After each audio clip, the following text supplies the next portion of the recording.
Hello, I'm Andrew Salmon. Welcome to WEC TV Interviews.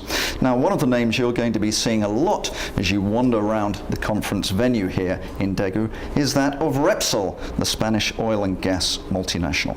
Why is their name so prominent? Well, to answer that question, we have one of the directors of the company and also a man who is the co-chair for WEC in Spain.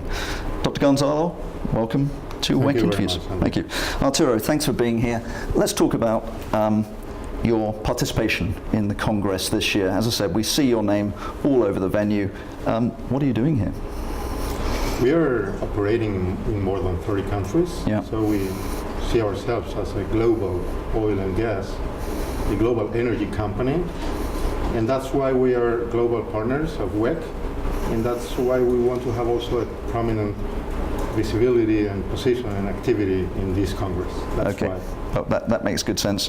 Let me ask you this. Are you getting good value out of WEC? Absolutely. That's why we have just renewed our condition of global partner for 3 more years.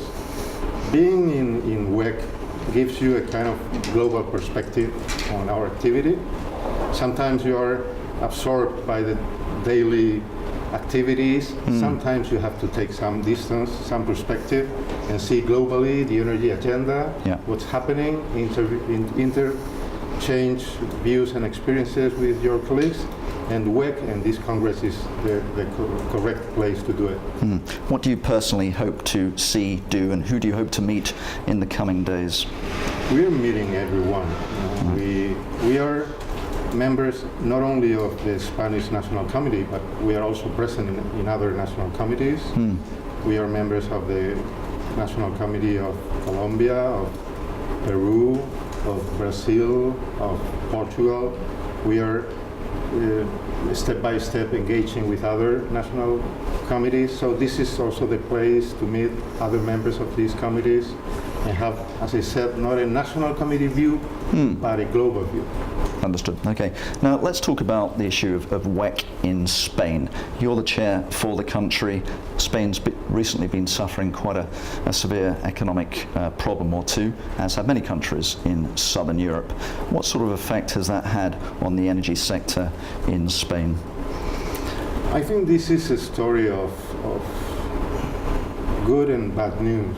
We have seen that despite a very severe crisis, the energy system in Spain has worked perfectly well. We didn't have any problem concerning security of supply. Everything has been working properly without any problem, without any difficulty. But the truth is that consumption has been hit very much by the crisis. So we have a certain overcapacity at the moment, but we are sure that the situation is beginning to change. We are beginning to see the light at the end of the tunnel, and we are convinced that this problem will be slowly be overcome by the Spanish society and the Spanish economic structure. So the crisis has been very severe, but the energy system has performed very well. Of course, we have problems with the energy prices and how to pay for a system that has a clear overcapacity at the moment. But I think we are doing it quite well, and we're optimistic for the future. Okay. Also, I understand the WEC Spain Energy Issues Monitor has recently been published. Any other issues that affect the Spanish sector overall which you'd like to mention? We have worries in common with the Europe Issues Monitor or the Global Issues Monitor. For instance, energy efficiency is an absolute priority for us, as it is in Europe or in the Global Issues Monitor. But we have some specific characteristics. Let's say, for instance, as I said, energy prices and renewables. There is a hot debate in Spain concerning how to promote renewables and how to pay for that. Also, we have quite a hot debate in Spain on unconventionals. It doesn't seem that we have a lot of resources, but we have a debate. What's the nature of that debate? Well, Spanish society wants to be sure that all the risks of working with unconventionals and using fracking technologies.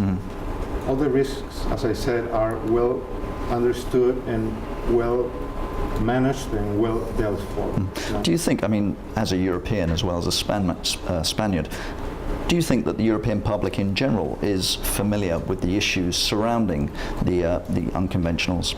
Not yet. Not yet. I think this is something pretty new in our public debate. Yeah. This is something that is seen as something coming from the US. I think we need a very well-informed, a very sound debate to make sure that the society and the local communities understand well what we are talking about. Yeah. Is this an issue for... just at the beginning of that. So yeah, that's okay. Is this an issue for the private sector players or for governments? The debate? The education process for the publics. I think that all of us have our own responsibilities. Yeah. The government, of course, has a very relevant role. But we, companies, the sector, the energy sector, we have to be very transparent, very clear, and we have to engage in a very open and flexible way with the society at large, because if not, we are not going to have the social permit to operate in the long run, which is absolutely necessary for an activity like this. Okay, so foundations need to be laid. Let's move on to another issue, a rather hot issue for Repsol. Of course, you've been engaged in a contest of wills with the Argentinian government over your share in YPF. It's recently been reported, I don't know how accurate these reports are, that the Argentinian government is offering you compensation of 1.5 billion for the confiscation or nationalization of YPF.